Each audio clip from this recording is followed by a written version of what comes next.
Max Kellerman was on with Bill Simmons on his podcast. Max is out touring now and seeming to take some shots back at Stephen A. Smith. Stephen A. Smith, when Max was down and silenced and gagged and playing out his non-compete and his contract, Stephen A. was running around telling everybody, how bad Max was and how he didn't need Max. It looks like Max is getting some get back. And so I'm going to play a couple, 2 or 3 of these clips here, and then you and I will react to them overall. Let's start with shot number 2. This is Max Kellerman talking about how much better of a debater he was than Stephen A. Smith. Shot 2. If you're doing a debate show and you're a competitive person, why would you want me as a partner? That's bad. You want to go 15 rounds every day with Muhammad Kellerman? That's just bad.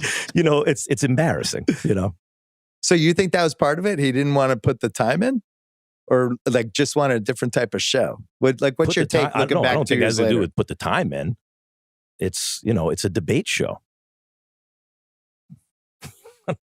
You're ready to roll on all topics. You want to if you're...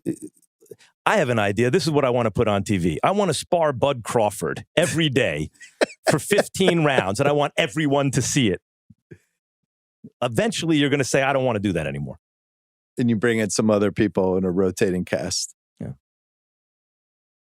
That's one aspect of it. There are others. In other words, that's what I could tell you from my point of view. Yeah. And I also think that if you make a calculation, that if you can be perceived as a solo act, really, that you can get paid at a certain level that you can't if you're not a solo act, then you'd like to be a solo act, or at least perceived that way. Let's start there.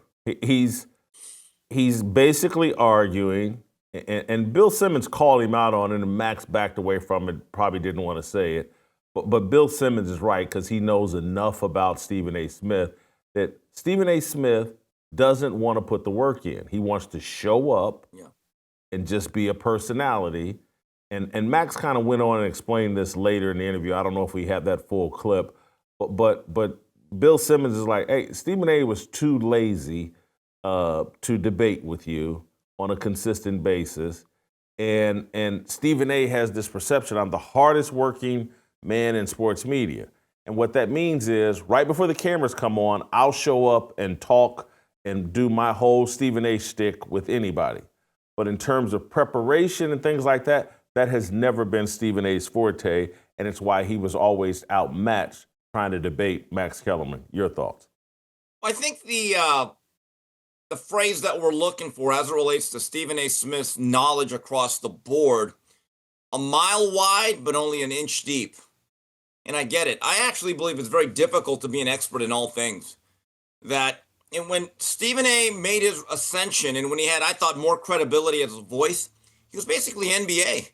And I've told you this, back in the early 2000s when I first heard of him, and he was really a guy that was connected to the city of Philadelphia, and namely Allen Iverson, when he would do hits, I actually found it interesting, believe it or not.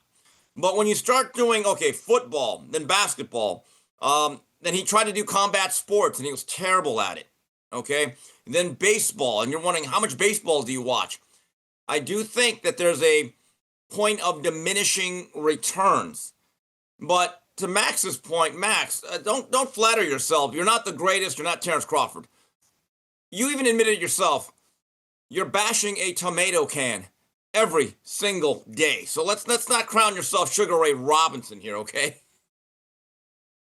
I totally agree with that he beat up a baby seal, and it's no different that Stephen A. runs around. I've had the #1 morning show for 13 straight years. And he never mentions, well, I've had no competition either for 13 straight years.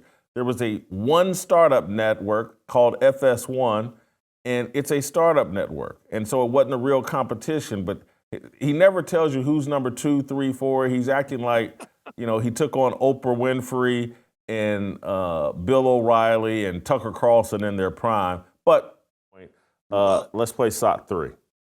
Stephen A. has no hot takes. Stephen A. almost never, I can't think of any counterintuitive conclusions that he ever reaches. That's not his job on the air. His job is to be the big reactor to a counterintuitive conclusion. Reactor. Just, he's there to hear the crazy conclusion that his partner has come to and actually be the everyman with a loud voice. Like, you are crazy, right? And do it theatrically. So there's a lot of pressure on his partner to come up with a counterintuitive conclusion about everything. And we're only playing a little 30, 40-second excerpt. You got to hear the whole full 2, 3, 4 minutes of that to fully get what Max is saying. But he's right that he was on air debating with someone who flunked 4th grade and who had to leave New York to find a college that would accept him under any circumstances and go down to Winston-Salem State. He's not debating his intellectual equal. That is one thing.